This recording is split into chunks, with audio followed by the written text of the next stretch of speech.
Egunon kuadrilla, kale inkesta bat egiten ari gara, eta hau da gure galdera. Ze egiten zenuten oraingo Aitonamonek gazte zinetenean, asteburuetan? Zuk adibidez, asteko lanak bukatutakoan, ze egiten zenuen? Gure gazte denboran etzen asteburu osoa jai izaten orain bezala.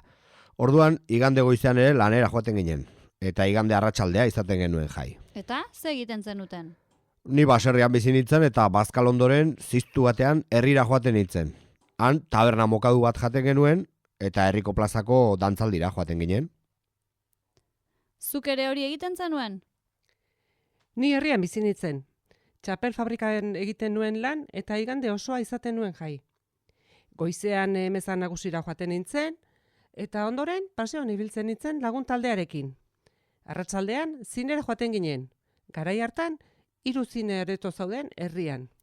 Eta zuk, ze egiten zenuen?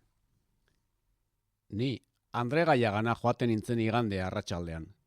Nire herritik 20 kilometrora bizi zen bera, eta bizikleta egiten dituen bidaiak.